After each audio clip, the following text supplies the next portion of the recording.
Hi സുഹൃത്തുക്കളെ, I+ training സൊല്യൂഷൻസിലെ ഒരു ക്ലാസ്സിലേക്ക് ഏവർക്കും സ്വാഗതം. ഇന്ന് നമ്മൾ ചർച്ച ചെയ്യുന്നത് വിദ്യാഭ്യാസ മനഃശാസ്ത്രം LP UP അധ്യാപക പരിശീലനത്തിന് വേണ്ടിയുള്ള ഒരു 5 ചോദ്യങ്ങളാണ് ഇന്ന് ഡിസ്കസ് ചെയ്യുന്നത്.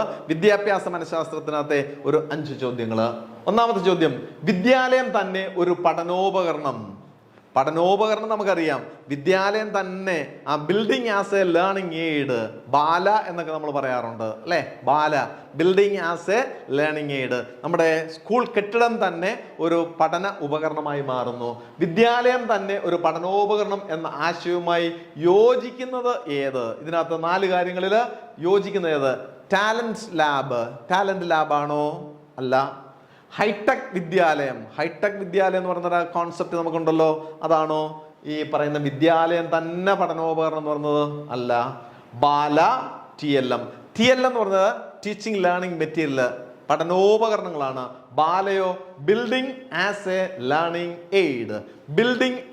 ലേണിംഗ് എയ്ഡ്, നമ്മുടെ കെട്ടിടം തന്നെ പഠനോപകരണമായി മാറ്റുന്നതിനെയാണ് നമ്മൾ ബാല എന്ന പേരിൽ അറിയപ്പെടുക. Building as a learning aid, പഠനോപകരണം. എന്താണ്? വിദ്യാലയം തന്നെ പഠനോപകരണം. വിദ്യാലയം തന്നെ ക്ലാസ് മുറികളിൽ തന്നെ പഠനോപകരണത്തിനുള്ള സാധ്യതകളുണ്ട്. കെട്ടിടത്തിനകത്ത് വരച്ചിരിക്കുന്നത് നമ്മുടെ എന്താണ്? ഡോറ്, വിൻഡോ, ബോർഡ്, അതിലുള്ള പെയിന്റിങ്ങുകൾ, അവിടെയുള്ള എയർ ഹോള്, ഫാന്, അവിടെയുള്ള എന്തെല്ലാം ഉപകരണങ്ങളുണ്ടോ ഇതൊക്കെ തന്നെ നമുക്ക് എന്താക്കി മാറ്റാം? അവിടെ ഒരു പഠനോപകരണമായിട്ട് മാറ്റാൻ സാധിക്കുന്നു. അപ്പം ഗണിത ക്ലാസ്സുകളിൽ അല്ലെങ്കിൽ ചില എക്സ്ട്രാ ഫിറ്റിങ്ങുകൾ കൂടി വേണ്ടിവരും. ഡോറിലും വിൻഡോകളിലും ഒക്കെ ചില അധികപ്പെട്ട ചില സാധനങ്ങളൊക്കെ അതിനകത്ത് അറേഞ്ച് ചെയ്യും. അങ്ങനെ വരുമ്പോൾ അതൊരു ലേണിംഗ് മെറ്റീരിയലായിട്ട് മാറ്റുന്നു. അതിനെയാണ് ബാല എന്ന പേരിൽ അറിയപ്പെടുക, building as a learning material, learning aid. Okay, നമുക്ക് അടുത്തൊരു ചോദ്യത്തിലേക്ക് പോകാം. രണ്ടാമത്തെ ചോദ്യം, താഴെ കൊടുത്തിരിക്കുന്നവയിൽ സാമൂഹിക ജ്ഞാനനിർമ്മിതി വാദപ്രകാരമുള്ള ക്ലാസ് മുറിയിലെ അധ്യാപകന്റെ റോൾ അല്ലാത്തതേത്? നെഗറ്റീവാണ്. അല്ലാത്തതേതാ ചോദിച്ചിരിക്കുന്നത്? അവിടെ സാമൂഹിക ജ്ഞാനനിർമ്മിതി വാദപ്രകാരമുള്ള ക്ലാസ് മുറിയിലെ അധ്യാപകന്റെ റോള് അല്ലാത്തതേത്? അറിവിന്റെ ദാതാവ്, ഫെസിലിറ്റേറ്റർ, പഠന പങ്കാളി, ജനാധിപത്യവാദിയായ സംഘത്തലവൻ. ഒരു ജ്ഞാനനിർമ്മിതിവാദ പ്രകാരമുള്ള ഒരു ക്ലാസ്സിൽ അധ്യാപകന്റെ റോൾ എന്താണ്? ജനാധിപത്യവാദിയായ സംഘത്തിന്റെ തലവനായിട്ടാണ് അധ്യാപകൻ നിൽക്കേണ്ടത് അല്ലേ? അവിടെ എല്ലാവർക്കും ജനാധിപത്യപരമായിട്ട് സംസാരിക്കാനോ അഭിപ്രായം പറയാനൊക്കെ സ്വാതന്ത്ര്യം കൊടുക്കുന്ന, എന്നാൽ അധ്യാപകൻ ടീച്ചറായിട്ടല്ല അവിടെ നിൽക്കുന്നത് അല്ലെ? ഫെസിലിറ്റേറ്റർ ആണെന്ന് നമുക്കറിയാം. അങ്ങനെ ഫെസിലിറ്റേറ്റർ, അത് പഠനത്തിന് വേണ്ടി നിൽക്കുന്ന ഒരു സംഘത്തിന്റെ തലവൻ എന്നുള്ളതേ ഉള്ളൂ അധ്യാപകൻ. അവിടെ ടീച്ചിങ് അല്ല നടക്കേണ്ടത് അല്ലേ? പഠനം കുട്ടികളാണ് ചെയ്യേണ്ടത്. പഠനത്തിന് കുട്ടിയെ സഹായിക്കുന്ന ഒരു മെന്ററാണ് അധ്യാപകൻ. അങ്ങനെ വരുമ്പോൾ ജനാധിപത്യവാദിയായ സംഘത്തലവൻ എന്ന് പറയുന്നത് ശരിയാണ്. 2, പഠന പങ്കാളി. കുട്ടിയോടൊപ്പം അധ്യാപകനും പഠനത്തിൽ പങ്കാളികളാവുന്നു. കുട്ടിയാണ് സ്വയം പഠിക്കുകയാണ് ചെയ്യേണ്ടത്. ആ പഠനത്തിൽ സഹായിക്കുകയാണ് അധ്യാപകന്റെ റോള്. അപ്പൊ പഠന പങ്കാളി എന്ന് പറഞ്ഞാലും ശരിയാണ്. 3, ഫെസിലിറ്റേറ്റർ. അത് നമ്മൾ സ്ഥിരമായി പറയാവുന്നതാണല്ലോ. ടീച്ചർ അല്ല, പിന്നെ ആരാണ്? ഫെസിലിറ്റേറ്റർ, കുട്ടിയെ സഹായിക്കുന്ന ഒരു സഹായിയാണ്.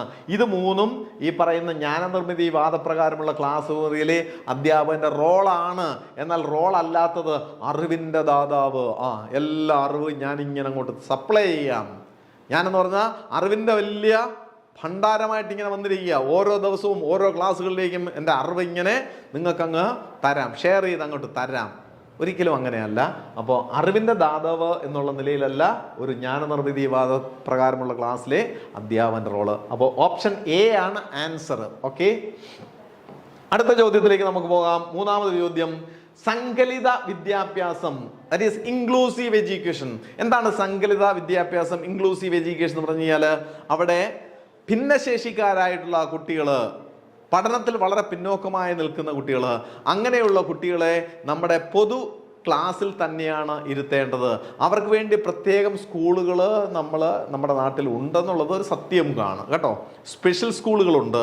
എന്നാൽ ആ സ്പെഷ്യൽ സ്കൂളുകൾ ആ രീതിയിലല്ല നമ്മൾ വിഭാവനം ചെയ്യുന്നത്. പൊതുവിദ്യാഭ്യാസ രംഗത്ത് നമ്മൾ നമ്മുടെ സാധാരണ ക്ലാസ് മുറിയിൽ അവിടെ ഇൻക്ലൂസീവ് എഡ്യൂക്കേഷൻ ആണ് നമ്മൾ വിഭാവനം ചെയ്യുന്നത്. ഭിന്നശേഷിയുള്ള കുട്ടികളും സാധാരണ കുട്ടികളോടൊപ്പം തന്നെ ചേർന്നിരുന്ന് പഠിക്കണം. അപ്പോഴാണ് അവർക്ക് കൂടുതൽ അഡ്വാൻറ്റേജ് അത്തരം കുട്ടികൾക്ക് ഉണ്ടാകുന്നത്. അതിനെയാണ് നമ്മൾ ഇൻക്ലൂസീവ് എഡ്യൂക്കേഷൻ എന്നറിയപ്പെടുക. ഭിന്നശേഷിക്കാരായ കുട്ടികൾക്കും മറ്റു കുട്ടികളെ പോലെ തുല്യ അവസരങ്ങൾ ലഭിക്കുക എന്ന ലക്ഷ്യത്തോടെ ആസൂത്രണം ചെയ്തിട്ടുള്ളതാണ്. സങ്കലിത വിദ്യാഭ്യാസം ഏത് സ്കൂളിലാണ് നടപ്പിലാക്കുന്നത്? അപ്പോൾ ഈ ഇൻക്ലൂസീവ് വിദ്യാഭ്യാസം ഏത് തരത്തിലുള്ള സ്കൂളുകളിലാണ് നടപ്പിലാക്കുന്നത്? സ്പെഷ്യൽ സ്കൂളുകളിൽ ഇൻക്ലൂസീവ് നടക്കുന്നുണ്ടോ? ഇല്ല.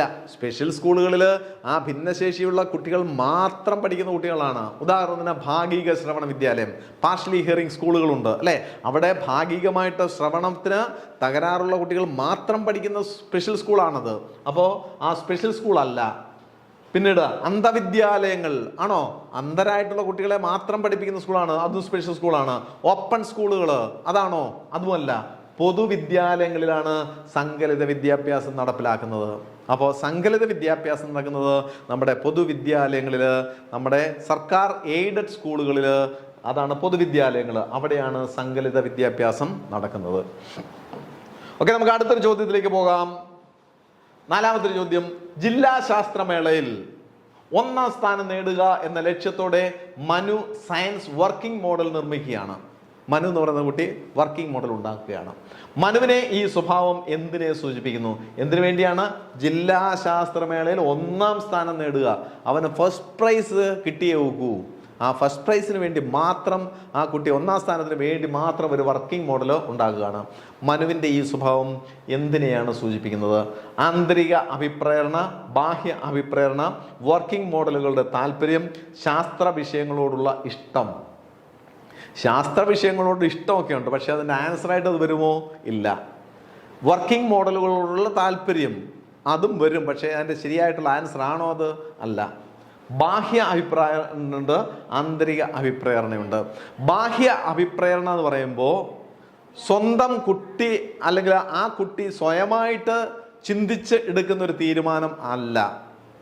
ബാഹ്യ അഭിപ്രായം എന്ന് പറയുമ്പോൾ പുറമേ നിന്നുള്ള ചില മോട്ടിവേഷനാണ്. ഉദാഹരണത്തിന് പറയുമ്പോൾ നമ്മൾ പറയും 10ാം ക്ലാസ്സിൽ നീ ഫുൾ A+ വാങ്ങിക്കുകയാണെങ്കിൽ നിനക്കൊരു സൈക്കിൾ വാങ്ങിത്തരാം. അപ്പോൾ എന്ത് ചെയ്യും? കുട്ടിക്ക് ഒരു മോട്ടിവേഷനാണ്. എന്താണ്? എൻ്റെ അച്ഛൻ എനിക്ക് 10ാം ക്ലാസ്സിൽ ഫുൾ A+ കിട്ടുകയാണെന്നുണ്ടെങ്കിൽ എനിക്ക് സൈക്കിൾ കിട്ടും. ആ സൈക്കിൾ ലഭിക്കുക എന്ന് പറയുന്ന ഒരു ലക്ഷ്യം ഉണ്ട്. ആ ലക്ഷ്യത്തിന് വേണ്ടി അവൻ പരമാവധി കഠിനാധ്വാനം ചെയ്യുന്നു, അതിനുവേണ്ടി പഠിക്കുന്നു, അവന് എല്ലാ വിഷയത്തിനും A+ കിട്ടുന്നു. ഇത് എന്തിൻ്റെ ഭാഗമായിട്ടാണ്?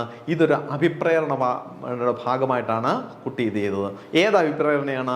ഇതാണ് ബാഹ്യമായിട്ടുള്ള അഭിപ്രേരണ നടന്നത്. അതേസമയം ഞാൻ നോവലുകൾ വായിക്കുകയാണ്. നോവലുകൾ ഇങ്ങനെ വായിക്കാനായിട്ട് എനിക്ക് ഒരു മോട്ടിവേഷൻ ഉണ്ട്. അതെന്താണ്? ആരെങ്കിലും പറഞ്ഞിട്ടാണോ? അല്ല, അത് ആന്തരിക അഭിപ്രേരണയാണ്. കാരണം എന്താണ്? ഒരു മനസ്സിനൊരു സന്തോഷം കിട്ടുന്നുണ്ട് അല്ലേ? കുറേ കാര്യങ്ങൾ അറിയാം, ആരും പറഞ്ഞിട്ടല്ല, ഞാൻ സ്വയമായിട്ട് ചെയ്യുന്ന കാര്യമാണ്. ഇതിനെയാണ് ആന്തരിക അഭിപ്രേരണ പറയുന്നത്. അപ്പോൾ മനു ശാസ്ത്രമേളയിൽ 1ാം സ്ഥാനം നേടുക എന്ന ലക്ഷ്യത്തോടെ സയൻസ് വർക്കിംഗ് മോഡൽ വേറെ ആരും പറഞ്ഞിട്ടല്ല നിർമ്മിക്കുന്നത്, സ്വന്തമായിട്ട് ഇങ്ങനെ നിർമ്മിക്കുകയാണ്. വേറെ ആരുടെയും സപ്പോർട്ടോടു കൂടിയല്ല, വേറെ ആരുടെയും മോട്ടിവേഷനോട് കൂടിയല്ല, സ്വന്തമായിട്ടാണ്. അപ്പോൾ അവൻ്റെ ഉള്ളിലുണ്ട് എന്താണ്? എനിക്ക് ഫസ്റ്റ് പ്രൈസ് വാങ്ങിക്കണം. അതുകൊണ്ട് ആന്തരിക അഭിപ്രേരണ കൊണ്ടാണ് മനു അങ്ങനെ ചെയ്യുന്നത്. ഓക്കെ, ഓപ്ഷൻ എ ആണ് ആൻസർ.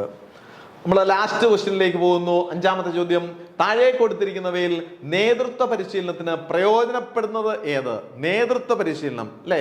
അപ്പൊ നേതൃത്വ പരിശീലനത്തിന് എന്താണ്? ഒരു സ്കൂളിലെ കാര്യമാണ്. അവിടെ കുട്ടികൾക്ക് നേതൃത്വ പരിശീലനം ലഭിക്കാൻ പറ്റിയ സംവിധാനം എന്താണ്? School parliament. ശരിയല്ലേ?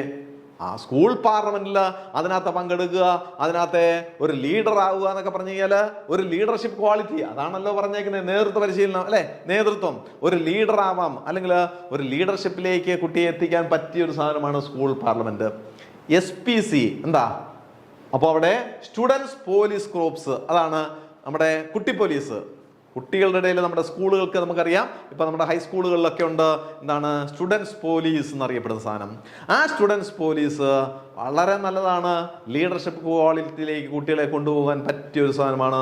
നേതൃത്വം കൊടുക്കുവാനായിട്ട് കഴിയും. അപ്പോൾ അത് SPC എന്ന് പറയുന്നതും നേതൃത്വ പരിശീലനത്തിന് പ്രയോജനപ്പെടുത്തുന്നതാണ്, തർക്കമൊന്നുമില്ല. ക്ലബ്ബ് പ്രവർത്തനങ്ങൾ, നമ്മുടെ സ്കൂളുകളിൽ വ്യത്യസ്തമായിട്ടുള്ള ക്ലബ്ബുകളുണ്ട്. സയൻസ് ക്ലബ്ബുണ്ട്, മാത്സ് ക്ലബ്ബുണ്ട്, സോഷ്യൽ സയൻസ് ക്ലബ്ബുണ്ട്, ഇംഗ്ലീഷ് ക്ലബ്ബുണ്ട്. ഈ ക്ലബ്ബുകളിലൊക്കെ വരുന്നതോടുകൂടി കുട്ടികൾക്ക് കുറച്ചുകൂടെ നേതൃത്വം കൊടുക്കുവാനായിട്ട് വളരെ നല്ല ഒരു സംഗതിയാണ്. അപ്പോൾ ഇതിലൊന്നും പങ്കെടുക്കാതെ നിൽക്കുക എന്ന് പറഞ്ഞു കഴിഞ്ഞാൽ അത് അത്ര നേതൃത്വപരമായിട്ട് മുന്നോട്ട് കുട്ടിയെ കൊണ്ടുവരാൻ സാധിക്കത്തില്ല. അപ്പോൾ ക്ലബ്ബ് ആക്ടിവിറ്റികളിലേക്ക് പങ്കെടുക്കുക, അതിനൊക്കെ ഒരു സെക്രട്ടറി ആവുക അല്ലെങ്കിൽ ലീഡർ ആവുക എന്നൊക്കെ പറയുമ്പോൾ തീർച്ചയായിട്ടും കുട്ടികൾക്ക് വളരെ നല്ല കാര്യമാണ്. ഒരു ലീഡർഷിപ്പ് പ്രവർത്തനം കിട്ടുന്ന സാധനമാണ് ക്ലബ്ബ് പ്രവർത്തനം. നാലാമതൊരു ഓപ്ഷൻ കൊടുത്തിട്ടുണ്ട് ഇവയെല്ലാം. അപ്പോൾ എ ആണോ, ബി ആണോ, സി ആണോ, അതോ ഡി ആണോ? ആൻസർ നമുക്കറിയാം, ഇതെല്ലാം തന്നെ കുട്ടികളുടെ നേതൃത്വപരമായിട്ടുള്ള മുന്നേറ്റം നടത്തുവാനായിട്ട് പറ്റിയ സംഗതികളാണ്. ഓപ്ഷൻ ഡി ആണ് ആൻസർ. സ്കൂൾ പാർലമെന്റും SPCയും ക്ലബ്ബ് പ്രവർത്തനവും ഒക്കെ നേതൃത്വ പരിശീലനത്തിന് പ്രയോജനപ്പെടുത്തുന്നതാണ് എന്നുള്ളതാണ് അതിൻ്റെ ശരിയായിട്ടുള്ള ഉത്തരം. ഓപ്ഷൻ ഡി ആണ് ആൻസർ. ഓക്കെ, നമുക്ക് 5 ചോദ്യങ്ങൾ, വിദ്യാഭ്യാസ മനഃശാസ്ത്രവുമായി ബന്ധപ്പെട്ട 5 ചോദ്യങ്ങളുടെ ഡിസ്കഷൻ ഇവിടെ അവസാനിക്കുന്നു. ഈ ചോദ്യങ്ങൾ പഠിക്കുക. ഒരുപക്ഷെ നമുക്ക് ഇനി വരുന്ന പരീക്ഷയിലേക്ക് ഈ ചോദ്യങ്ങളോ ഇതിന് സമാനമായ ചോദ്യങ്ങളോ വന്നെന്നിരിക്കും. അപ്പോൾ നമുക്ക് കൃത്യമായിട്ട് ഉത്തരം എഴുതുവാനായിട്ട് സാധിക്കും. നന്ദി, നമസ്കാരം.